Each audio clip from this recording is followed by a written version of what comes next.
Oke, Assalamualaikum warahmatullahi wabarakatuh. Selamat pagi Bapak Ibu semua. Perkenalkan, saya Rizan. Saya perwakilan dari IOP DPW DKI Jakarta. Pada kali ini kami akan mengadakan penyuluhan mengenai deteksi dini flat feet dan juga skoliosis dalam rangka ulang tahun IOP yang ke-36. Terima kasih kepada Bapak Ibu yang menerima kita untuk mengadakan penyuluhan. Terima kasih sebesar-besarnya kepada SD IT Al Husnayain telah menerima kita. Semoga penyuluhan kali ini bermanfaat untuk Bapak Ibu semua, lalu bisa melakukan screening masing-masing anaknya di rumah. Oke, yang pertama saya akan membahas mengenai flat feet terlebih dahulu. Oke, apa itu flat feet? Bisa kita lihat dari gambar di sini adalah kondisi ketika lengkungan kaki bagian dalam ini kondisinya flat, tidak ada cekungan. Normalnya cekungan itu seperti ini. Ya, jadi normalnya manusia itu mempunyai cekungan kaki, tetapi untuk anak atau orang yang mengalami flat feet itu tidak ada cekungan sama sekali, jadi flat. Nah, kita bisa melihatnya pada saat posisi berdiri, dan kita bisa melihat permukaan kakinya sudah menyentuh lantai semua atau tidak. Normalnya ada bagian tengah yang tidak tersentuh di permukaan lantai, tetapi kondisi flat feet itu semua permukaan telapak kaki itu menyentuh ke lantai. Nah, apa sih dampaknya kalau misalnya mempunyai flat feet? Pertama akan mengurangi peran peredam getaran sehingga mudah capek atau lelah, lalu juga menyebabkan deformitas postur tubuh. Ibu bapak bisa melihat di sini, di sini ada postur kaki di mana tempat untuk menumpunya ini lebih condong ke arah dalam, sehingga bentuk dari tumit itu menjadi miring ke arah luar. Nah, ini jika anak berjalan dalam kondisi seperti ini akan mudah sekali lelah dan juga menimbulkan deformitas postur tubuh lainnya seperti kaki X maupun nantinya akan menimbulkan skoliosis. Nah, Bapak Ibu bisa melakukan pemeriksaan mandiri di rumah dengan cara seperti ini. Pertama, wet test, footprint test, and shoe evaluations. Nah, untuk pemeriksaan kedua ini, pemeriksaan mirror foot photo box atau podoskop dan pemeriksaan bentuk replika kaki dilakukan oleh tenaga medis. Oke, yang pertama adalah wet test. Jadi, Bapak Ibu bisa melakukan sendiri di rumah dengan memperhatikan jejak kaki anaknya. Nanti diperhatikan apakah ada bagian yang tidak tersentuh. Nah, yang bagian tidak tersentuh ini adalah archnya atau cekungannya. Nah, kalau misal seperti ini, dia berarti normal. Tetapi kalau eh, Bapak Ibu memiliki anak yang flat feet, nanti permukaan yang tercetak adalah semuanya. Jadi tidak ada bagian yang tidak ada cekungannya. Oke. Lalu Bapak Ibu juga bisa melakukan footprint test, jadi menggunakan media kertas dan air warna. Jadi bisa menggunakan air dan juga cat warna, lalu kakinya ditempelkan seperti ini ke dalam kertas. Nanti dilihat bentuk cekungannya, apakah ada atau tidak cekungannya. Oke.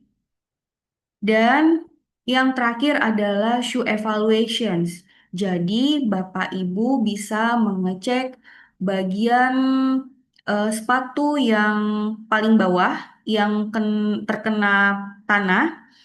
Nah, nanti dilihat mana bagian yang paling sering rusak. Kalau eh, yang rusak atau terkikisnya lebih dahulu di bagian dalam seperti ini. Nah, berarti anak Bapak Ibu mungkin memiliki flat feet, ya. Nah, kalau ini untuk podoskop dan pemeriksaan replika kaki dilakukan tenaga medis dengan cara untuk podoskop anak akan diinstruksikan untuk berdiri di atas kaca seperti ini, lalu kita bisa melihat telapak kakinya. Nah, untuk contoh seperti ini kita bisa menilai adalah normal karena mempunyai cekungan di sini. Oke. Dan juga kita bisa melihat dari eh, penggunaan foam di sini. Jadi nanti anak bapak ibu bisa berdiri di atas foam tersebut. Jika terjadi flat feet, maka semua permukaannya itu datar, tidak ada cekungan. Nah, mungkin untuk yang paling mudah, Bapak Ibu bisa melakukan footprint test sendiri di rumah yang tadi menggunakan cat air.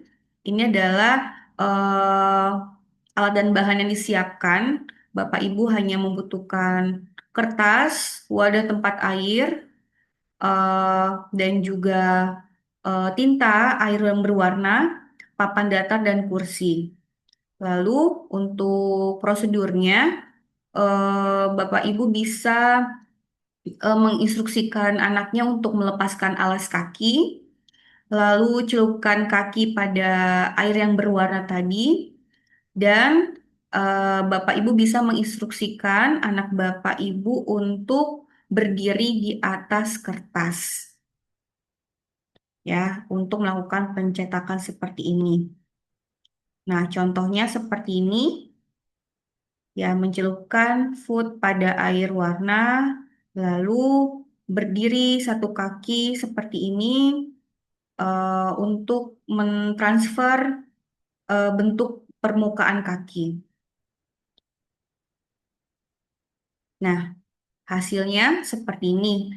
Hasil yang digambar ini adalah contoh flat feet di mana tidak ada cekungan sehingga permukaan kakinya semua tercetak seperti ini. Ya, karena normalnya kalau tidak flat feet dia mempunyai cekungan seperti ini. Ada yang tidak berwarna di kertasnya. Oke. Nah, ini adalah hasilnya atau grade kalau anak bapak ibu memiliki flat feet. Ya, dimulai dari sisi gambar sebelah kiri, ini adalah eh, telapak kaki yang normal, ya. Lalu yang satu ini sudah bisa dikatakan flat feet grade 1. Lalu yang sini nomor 2 grade 2 dan yang nomor 3 adalah yang paling parah yaitu adalah grade 3 di mana tulang navikular sudah mencapai di permukaan lantai. Oke. Nah, ini adalah berdasarkan klasifikasi dari Clark's Angle. Nah, ini mungkin Bapak Ibu hanya sebagai guideline saja ya, karena untuk klasifikasi ini dilakukan oleh tenaga medis. Oke, lanjut. Semisal Bapak Ibu memiliki anak yang kondisinya flat feet, maka tidak perlu bingung. Jadi secepatnya ibu bapak mengkonsultasikan kondisi tersebut ke dokter maupun pihak medis, lalu harap segera untuk menggantikan alas kaki atau sepatu yang lebih baik, tidak berhak tinggi maupun flat shoe. Nah, mungkin ini tahap awalnya. eh, Jika bapak ibu memiliki anak yang flat feet, harus menggantikan alas sepatu yang lebih baik.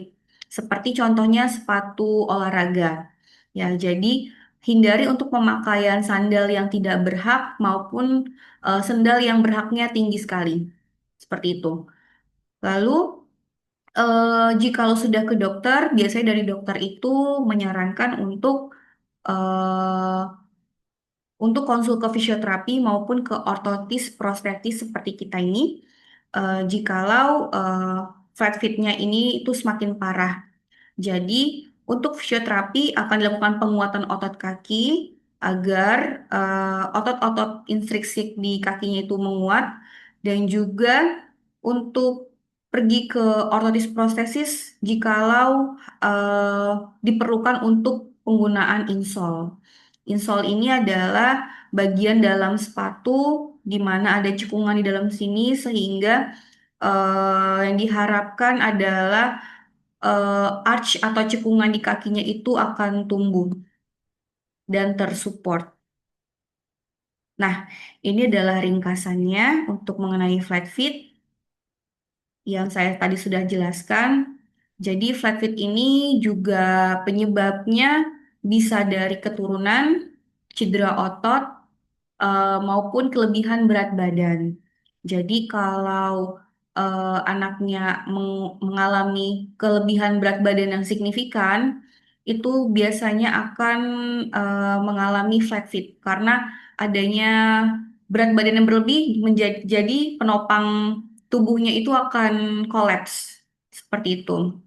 Nah, untuk simptomnya atau gejalanya biasanya nyeri pada tumit, pergelangan kaki dan betis, dan cepat lelah, lalu berdiri lamanya tidak kuat, dan postur tubuh menjadi tidak seimbang. Karena saya jelaskan tadi, biasanya kalau flat feet itu dia cenderung ke dalam, apa, cenderung ke dalam untuk menumbuh berat badannya sehingga akan menimbulkan X yang tadi saya sudah jelaskan di poin ini ya.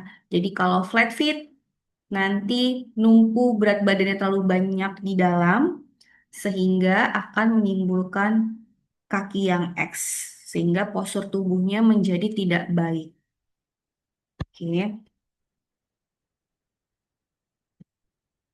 lanjut.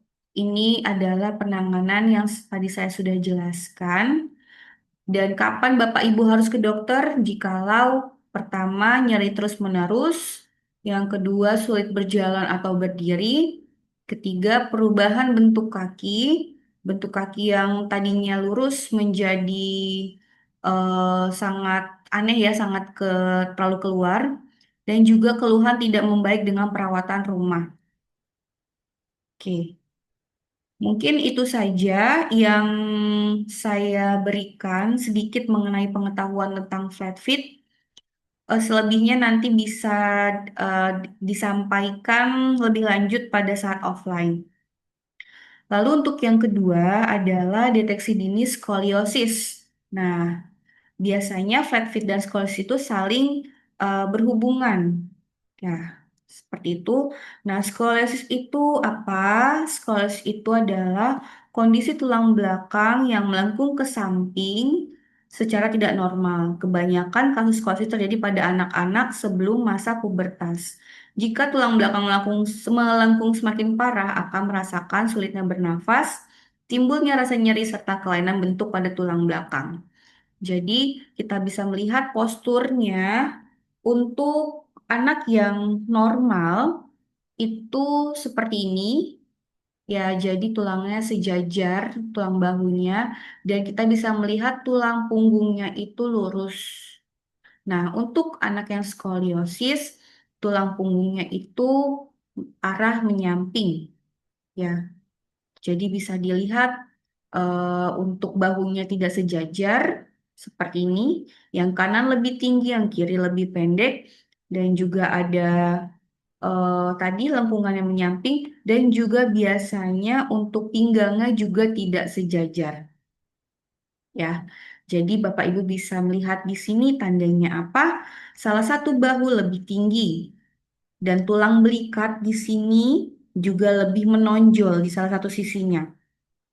Bagian pinggang juga ada yang salah satunya lebih tinggi dan ada tonjolan pada salah satu bagian pinggul. Lalu nyeri punggung bagian bawah, kekakuan punggung, dan juga lelah. Nah, biasanya untuk lelah dan nyeri itu kita bisa tanyakan ke anaknya sendiri. Oke, untuk prevalensi dari skoliosis, biasanya anak perempuan itu 8 kali lebih beresiko memiliki skoliosis dibandingkan dengan anak laki-laki. Dan skolios ini dapat terjadi pada anak bayi dan akan progresif hingga dewasa nanti.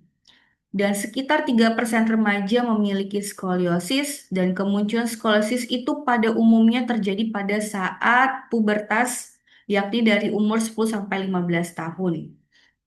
Dan biasanya eh, untuk wanita itu sebelum menstruasi itu sudah memiliki tanda-tanda skoliosis jika ada gen pembawa skoliosis itu sendiri.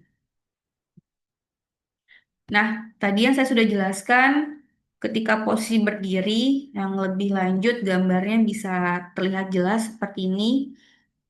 Yang tadi pundaknya tidak sejajar, tulang belikatnya lebih menonjol, lalu ada tulang punggungnya yang tidak lurus dan pinggulnya juga yang tidak seimbang, yang saya tadi sudah jelaskan di slide sebelumnya. Oke, nah lalu apa sih penyebabnya? Penyebab skosis itu banyak ya Bapak Ibu. Jadi eh, biasanya itu tidak diketahui penyebabnya apa yang paling banyak. Tetapi biasanya ada beberapa faktor resiko yang bisa menyebabkan skoliosis, seperti dari genetik, lalu riwayat operasi. Ya, tapi biasanya untuk skoliosis ini itu tidak tahu penyebabnya apa. Oke. Nah, Bapak Ibu bisa melihat kondisi anaknya apakah skos atau tidak, bisa dilihat dari tadi postur yang jelas yang ketika saat berdiri apakah simetris atau tidak tubuhnya, atau yang lebih lanjut bisa melakukan tes sendiri di rumah seperti ini namanya Adam Forward Test. Jadi Bapak Ibu bisa menginstruksikan anaknya untuk bungkuk seperti ini punggungnya atau posisi ruku ya. Lalu eh, Bapak Ibu bisa melihat tulangnya, tulang belikatnya di sini apakah ada yang lebih nonjol atau tidak di bagian punggung. Nah, kalau misalnya ada seperti ini, salah satu sisi yang lebih nonjol, kemungkinan Bapak Ibu anaknya memiliki skoliosis.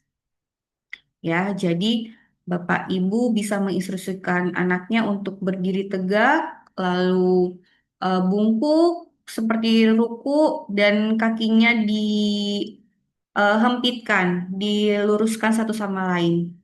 Dan Bapak Ibu mengecek permukaan punggungnya. Ya, jadi dari permukaan punggung itu bisa melihat tulang belikat maupun tulang punggung yang di sini. Apakah lurus atau bentuknya C atau bentuknya huruf S. Oke. Nah, di sini adalah penata laksana lapangan jikalau Bapak Ibu em, memiliki anak yang skolosis dan pergi ke tenaga medis ortotis prostetis seperti ini, nanti form pengecekannya dan biasanya akan melakukan beberapa simple six step test. Ya, jadi ada beberapa step yang simple yang terdiri 6 tes yang tadi sudah dijelaskan mungkin sebelumnya dilihat dari postur tubuh. Ya, yang tadi pertama, apakah shoulder atau bahunya simetris? Yang kedua, dari bentuk pinggangnya simetris kah? Yang ketiga adalah eh, pinggulnya apakah ada yang tinggi? Yang keempat, apakah eh, arm apakah lengannya itu ada yang panjang salah satu sisinya? Lalu yang kelima, apakah rib prominence? Rib prominence itu apakah tulang belikatnya ada yang nonjol? Seperti yang tadi, ini tulang belikatnya. Dan yang terakhir, apakah bentuknya normal C-shape curve atau S-curve? Ya, jadi ini adalah 6 tahapan simple step test. Jadi Bapak Ibu bisa melakukan tesnya ini di rumah sendiri. Oke, lalu selain pemeriksaan fisik Bapak Ibu juga bisa mendownload aplikasi Skoliometer dari Play Store ya. Jadi di sini ada Scoliosis Meter. Bapak Ibu bisa mendownloadnya.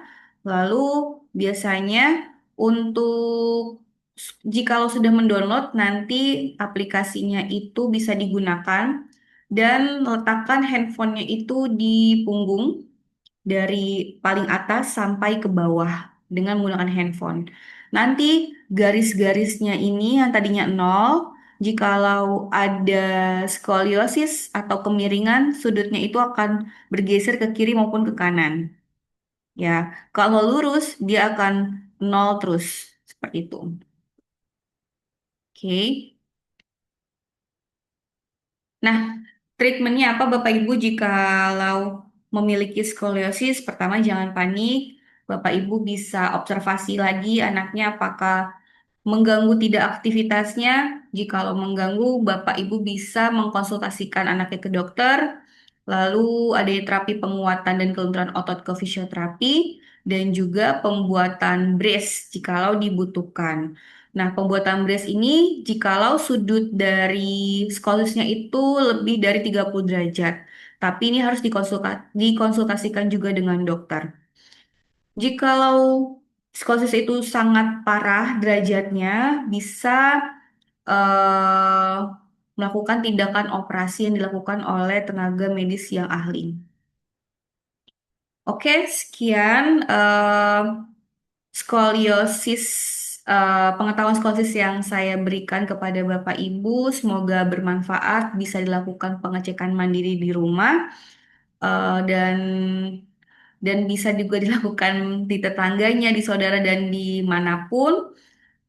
Terima kasih sudah mendengarkan sedikit penyuluhan dari saya. Semoga bermanfaat. Assalamualaikum warahmatullahi wabarakatuh.